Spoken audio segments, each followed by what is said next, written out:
Ukraine पर एक ही दिन में 165 मिसाइल और ड्रोन से हमला करके पुतिन ने कोहराम मचा कर रख दिया है। जेलेंस्की के यूक्रेन में हाहाकार इस वक्त मचा हुआ है और पुतिन के इस हमले के बाद डोनाल्ड ट्रंप ने पुतिन से बहुत साफ शब्दों में कहा कि यूक्रेन में जब गोली फायर की जाती है तो वो तभी रुकती है जब वो किसी की जान ले लेती है। ट्रंप के इस बयान के बहुत ही अब खतरनाक मायने निकाले जा रहे हैं।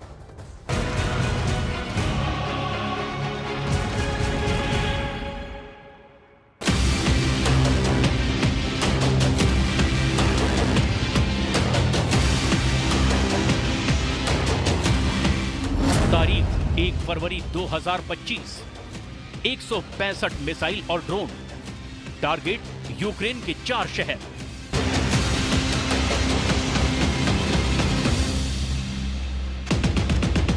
जब ये धुआं हटेगा तो यूक्रेन और डरेगा। पुतिन ये बात बहुत अच्छी तरह जानते हैं, इसीलिए पुतिन ने 1 फरवरी को वो किया जिसे देखकर जेलेंस्की 24 फरवरी का दिन याद रखेंगे। सबसे पहले पोल्टावा में 1 फरवरी को हमला, फिर खार्किव में भी 1 फरवरी को हमला, इसके बाद ओडेसा में भी 1 फरवरी को हमला और आखिर में जापोरेजिया में भी 1 फरवरी को हमला। फरवरी में फटने लगा है यूक्रेन। 1 फरवरी को पुतिन ने कुछ नहीं छोड़ा, जो मिला उसे टारगेट बनाया। रूस के मिसाइल अटैक के टारगेट ये 4 शहर बने। रूस के बॉर्डर से लेकर काला सागर के पोर्ट तक पुतिन ने पूरी दुश्मनी निकाली है। फरवरी में ही यूक्रेन को हरा देना चाहते हैं पुतिन। फरवरी में ही जेलेंस्की को घुटने के बल देखना चाहते हैं पुतिन। फरवरी की पहली तारीख और ताबड़तोड़ हमले। उत्तर से दक्षिण तक यूक्रेन का खून बहुत तेजी से बह रहा है और ये सब कुछ कुर्स्क का बदला माना जा रहा है। पुतिन फरवरी में जेलेंस्की को वो जख्म देना चाहते हैं जिनको डोनाल्ड ट्रंप के सामने छुपाना आसान नहीं होगा। Загалом тільки у ніч на цей день було застосовано росіянами 165 ракет та дронів різних типів. Окрім Полтавщини, під ударами були Харківщина, Дніпровщина, Запоріжжя, Донеччина. Одеса відновлюється після вчорашніх ударів по центру міста. Там були пошкоджені музеї, філармонія, багато історичних будівель, відомий одеський готель. Під ударом в Одесі були не тільки українці, але навіть норвезькі дипломати, які працюють в Україні. Тому критично важливо, щоб санкції були реально сильними і такими, що їх не обійдеш за будь-яких обставин. Не має залишитись жодного способу постачання в Росії критичних компонентів для оборонного виробництва. Порушення санкцій має трактуватися як співучасть у війні, і той, хто допомагає знищувати життя, повинен за це відповідати. संयुक्त राष्ट्र के मुताबिक जिस युद्ध को 1070 दिन से ज्यादा हो चुके हैं, उसमें यूक्रेन के 10,000 से ज्यादा लोग मारे जा चुके हैं। पोल्टावा से लेकर ओडेसा और खार्किव से लेकर जापोरेजिया तक पुतिन की मिसाइल और रॉकेट ऐसे बरसे हैं जिसकी जेलेंस्की की सेना ने उम्मीद तक नहीं की थी। 1000 किलोमीटर का मोर्चा इस वक्त इतना खतरनाक बन चुका है कि फरवरी महीने में अगला हमला कहां होगा और कितना खतरनाक होगा, इसका अंदाजा लगाना मुश्किल है। पोल्टावा में पुतिन की मिसाइलों ने यूक्रेन की इमरजेंसी पावर ग्रिड को टारगेट किया है। सबसे बड़ा नुकसान पोर्ट सिटी ओडेसा में हुआ है। 1 फरवरी 2025 की तारीख ये शहर और जेलेंस्की याद रखेंगे, क्योंकि इतनी तबाही एक साथ इस शहर ने पिछले 3 सालों में कभी नहीं देखी। पुरानी इमारतों से लेकर नया इंफ्रास्ट्रक्चर सब पुतिन के गुस्से का शिकार बने। ये जेलेंस्की के लिए बहुत बड़ा झटका कहा जा रहा है। Зараз на півдні нашої країни в Одесі тривають роботи після російських ракетних ударів. Попередня балістика, удари просто по місту, по звичайній цивільній забудові. Знову і знову ППО – перший пріоритет. Працюємо з усіма партнерами, щоб дати більше захисту нашій державі. जेलेंस्की के पास अब पलटवार के अलावा कोई रास्ता नहीं। इसीलिए पुतिन के हमले के जवाब में यूक्रेन का काउंटर अटैक भी हुआ और जेलेंस्की के ऑर्डर पर उतार दी गई यूक्रेन की ड्रोन फोर्स। ब्रयांस्क को टारगेट बनाया। बेलगरद और सारातोव पर भी ड्रोन से हमले किए गए। हालांकि रूस का दावा है कि उसने 9 ड्रोन को मार गिराया है। Тому критично важливо, щоб санкції були реально сильними і такими, що їх не обійдеш за будь-яких обставин. Не має залишитись жодного способу постачання в Росії критичних компонентів для оборонного виробництва. Порушення санкцій має трактуватися як співучасть у війні, і той, хто допомагає знищувати життя, повинен за це відповідати. यूक्रेन में हाहाकार मचा है। जनवरी के बाद फरवरी 2025 का महीना यूक्रेन के युद्ध के सबसे खतरनाक दिन साबित होने वाले हैं। पुतिन के ताजा अटैक के बाद यूक्रेन की यही सूरत नजर आ रही है और अब पुतिन की तरफ से जारी हुए नए वीडियो में व्लादिमीर जेलेंस्की की सेना के अंदर बड़ा हड़कंप मच गया है। जनवरी में पुतिन के ऑर्डर पर 2 बड़े कदम उठाए गए हैं। सबसे पहले 21 जनवरी को रूस का सबसे बड़ा कमांडर और पुतिन का सबसे भरोसेमंद जनरल अचानक यूक्रेन की जमीन पर उतरा और फिर यही 31 जनवरी को भी रूस के सेना अध्यक्ष को यूक्रेन में देखा गया। बहुत ही सीक्रेट मिशन को बहुत ही खुफिया ऑर्डर लागू करने के लिए अंजाम दिया गया।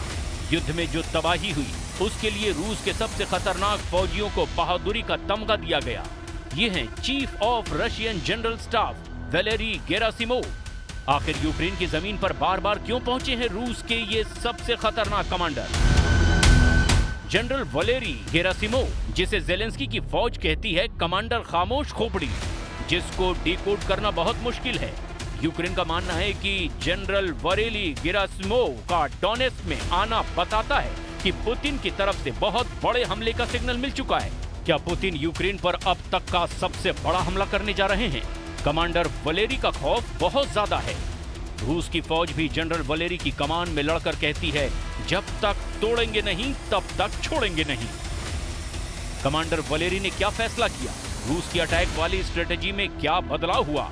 और डॉनबास से कुर्स्क तक क्या अब पुतिन करने जा रहे हैं? ये फरवरी के महीने में ही देखने को मिलने वाला है। इस बात की गारंटी कमांडर वलेरी का दौरा दे रहा है। 1 फरवरी 2025 को पुतिन ने जो हमले किए उसे इस दौरे का नतीजा माना जा रहा है। ऐसे हमले जिन्हें देखकर जेलेंस्की 1 फरवरी का दिन याद करेंगे और इंतजार करेंगे 24 फरवरी का, जब यूक्रेन युद्ध के 3 साल पूरे हो जाएंगे। सबसे पहले पोल्तावा में 1 फरवरी को हमला, फिर खार्किव में भी 1 फरवरी को हमला, इसके बाद ओडेसा में भी 1 फरवरी को हमला और आखिर में ज़ापोरिज़िया में भी 1 फरवरी को हमला। पुतिन बता रहे हैं कि फरवरी में फटने लगा है यूक्रेन। 1 फरवरी को रूस की सेना ने किसी को नहीं बख्शा। पुतिन ने जहां इशारा किया वहां 165 मिसाइल और ड्रोन लॉन्च कर दिए गए। रूस के इस हमले का शिकार 4 शहर बने हैं। यूक्रेन में जलती हुई इमारत बता रही है कि उसका एयर डिफेंस पूरी तरह नाकाम हुआ है। जेलेंस्की की सेना अब तक बड़े बड़े दावे करती रही है। हालांकि तस्वीरें बताती है कि यूक्रेन बुरी तरह पिट रहा है और पुतिन जल्द ही यूक्रेन के खिलाफ सबसे बड़े मिशन को मंजूरी देने वाले हैं। अब जनरल वलेरी का यूक्रेन का डबल दौरा बता रहा है कि पुतिन का सिग्नल बहुत खतरनाक है, जिसकी तरफ पुतिन के बहुत ही खास साथी एलेक्सी जुरावल्योव ने इशारा किया था। कमांडर वलेरी गेरासिमोव के इरादे कुछ एलेक्सी जुरावल्योव को बातों की तरफ इशारा कर रहे हैं। एलेक्सी ने कहा है कि तीसरे विश्व युद्ध के लिए पुतिन तैयार हो जाएं, नहीं तो बहुत पछताएंगे। पुतिन को पश्चिम से युद्ध से हिचकना नहीं चाहिए। ऐसे में सवाल ये है कि क्या जो बात पुतिन खुद नहीं कहना चाहते वो अपने करीबियों से कहलवा कर नेटो में दहशत पैदा करना चाहते हैं? क्या इसे पुतिन की तरफ से अमेरिका और नेटो को सीधी धमकी कहा जाए? क्योंकि जिस व्यक्ति ने ये बात कही है वो पुतिन का बेहद करीबी है।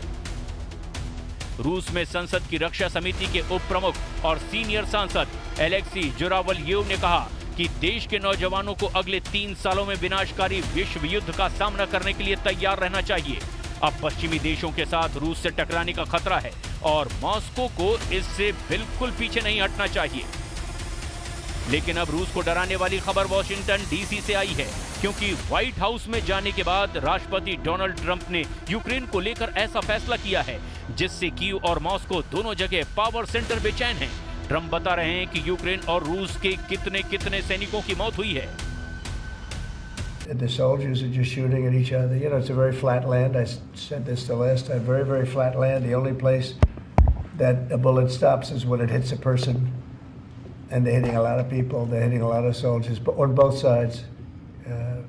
You know, I think Russia would probably say close to 800,000, and Ukraine 600,000 or 700,000. Trump का नया फैसला इतना खतरनाक है कि ये नेटो को ताकतवर भी बना सकता है और उसे पूरी तरह तोड़ भी सकता है। ट्रंप का साफ साफ कहना है कि अमेरिका अब नेटो की टोकरी में वो सबसे ज्यादा खतरनाक हथियार नहीं डालेगा।